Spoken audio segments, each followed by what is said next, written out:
ఇక ఏపీలో విచిత్రమైన సంఘటన చోటు చేసుకుంది. ఆంధ్రప్రదేశ్ రాష్ట్రంలో పలు చోట్ల జగనన్న కాలనీలో ఇళ్లను లబ్ధిదారులు విక్రయానికి పెడుతున్నారు.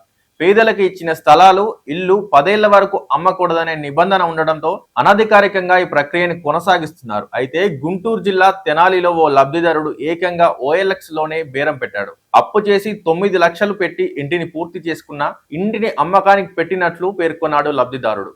గత ప్రభుత్వం పేద ప్రజలకు పెద్ద ఎత్తున ఇళ్ల స్థలాలు మంజూరు చేసింది. ఆ స్థలాల్లో ఇల్లు కట్టుకునేందుకు ఆర్థిక సాయం అందించింది. పెద్ద పెద్ద కాలనీలను ఏర్పాటు చేసి వాటికి జగనన్న కాలనీలని పేరు పెట్టారు. అయితే సాధారణ ఎన్నికల తర్వాత కూటమి ప్రభుత్వం అధికారంలోకి రావడంతో జగనన్న కాలనీలో పనులు ఎక్కడికక్కడే నిలిచిపోయాయి.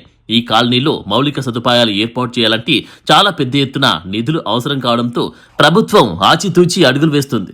దీంతో కాలనీలో మౌలిక సదుపాయాల లేమితో ఇళ్లల్లో ఉండేందుకు స్థానికులు ఇష్టపడడం లేదు. ఈ క్రమంలోని తెనాలి పట్టణ పరిధిలోని నేలపాడు జగనన్న కాలనీలో ఉన్న ఇంటిని ఓ లబ్ధిదారుడు ఏకంగా OLX లో విక్రయానికి పెట్టడం ఆసక్తికరంగా మారింది. అప్పుడు చేసి నిర్మించుకున్న ఇంటిలో ఉండలేక ఇంటిని అమ్మేస్తున్నట్లు లబ్ధిదారులు చెబుతున్నారు. ఈ క్రమంలోని నేలపాడు కాలనీలో ఓ ఇంటిని 9 లక్షల రూపాయలకు బేరం పెట్టారు.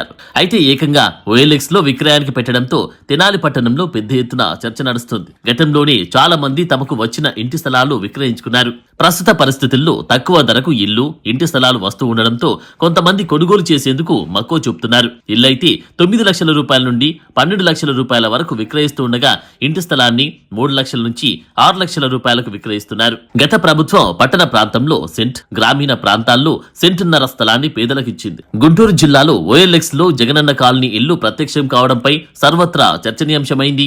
షేర్ చేయండి, లైక్ చేయండి, సబ్స్క్రైబ్ చేయండి. మరిన్ని వీడియోల కోసం బెల్ సింబల్ పై క్లిక్ చేయండి.